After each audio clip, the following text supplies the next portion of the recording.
Corporation যেন কোনোভাবে কিছু না বুঝতে পারে। কি উদ্দেশ্য আপনার? হ্যালো ভিউয়ার্স, আসসালামু আলাইকুম।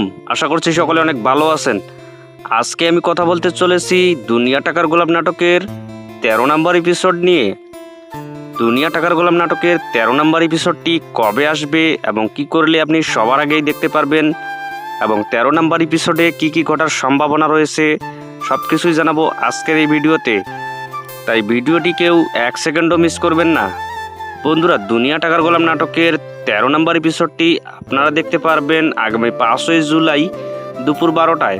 তো ভিউয়ার্স, দুনিয়া টাকার গোলাম নাটকের ১৩ নম্বর এপিসোডটি দেখার জন্য কে কে অধীর আগ্রহে অপেক্ষা করতেছেন কমেন্ট করে জানাবেন। গোলাম কি তাহলে এবার তার স্মৃতিশক্তি ফিরে পাবে? ভিউয়ার্স, আপনারা ইতিমধ্যে লক্ষ্য করেছেন রিশাদ কিভাবে টের পেয়েছে যে ফাতেমা আসলে শেহজাদের চিকিৎসা করার জন্য শহরে নিয়ে গেছে। এখন প্রশ্ন হচ্ছে, শেহজাদ কি আসলে ১৩ নম্বর এপিসোডে স্মৃতিশক্তি ফিরে পাওয়ার সম্ভাবনা রয়েছে? আপনাদের আইডিয়া থেকে কমেন্ট করে জানাবেন এবং আপনি কোথা থেকে আমার এই ভিডিওটি দেখতেছেন তাও কমেন্ট করে জানাবেন। বন্ধুরা, দুনিয়া টাকার গোলাম নাটকের ১৩ নম্বর এপিসোডটি সবার আগে দেখার জন্য সাবস্ক্রাইব করুন প্রাঙ্কিং এন্টারটেনমেন্ট ইউটিউব চ্যানেলটি। এবং আপনি যদি নাটকের রিভিউ ভিডিও দেখতে পছন্দ করেন তাহলে অবশ্যই নাটক ব্যঙ্গ চ্যানেলটি সাবস্ক্রাইব করে রাখবেন এবং বেল আইকনটি অন করে রাখবেন, তাহলে আমরা নতুন পর্বের আপডেট দেওয়ার সঙ্গে সঙ্গে আপনাদের কাছে নোটিফিকেশন চলে যাবে।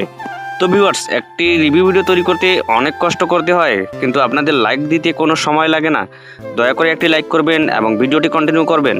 তো ভিউয়ার্স, এখন প্রশ্ন হলো, গোলাম যদি তার স্মৃতিশক্তি ফিরে পায় তাহলে ঋতু কি পারবে এত কিছু মেনে নিতে? বন্ধুরা, দুনিয়া টাকার গোলাম নাটকের ১৩ নম্বর এপিসোডটি একটি রহস্যময় এপিসোড হতে চলেছে। বন্ধুরা, পূর্ববর্তী পর্বে আমরা দেখেছি শেহজাদের হাতে একটি পিস্তল দিয়ে পুলিশ বলেছিল আপনি নিজেই আপনার ব্যবস্থা গ্রহণ করুন। এমতো অবস্থায় শেহজাদ কি পারবে তার নিজের মেয়েকে কিডন্যাপারের হাত থেকে বাঁচাতে? তো বন্ধুরা, ১৩ নম্বর এপিসোডে শেহজাদের স্মৃতিশক্তি ফিরে পাওয়ার সম্ভাবনা রয়েছে এবং ১৩ নম্বর এপিসোডে এটাও ঘটার সম্ভাবনা রয়েছে ঋতু এবং ফাতেমার মধ্যে তুমুল দ্বন্দ্বের সৃষ্টি হওয়ার সম্ভাবনা রয়েছে। এদিকে রিশাদ পথে বসে যাওয়ার সম্ভাবনা রয়েছে, অথবা রিশাদ আরও নতুন করে ষড়যন্ত্র করার সম্ভাবনা রয়েছে। তো ভিউয়ার্স, আজ এ পর্যন্তই। দেখা হচ্ছে নতুন করে ভিডিও।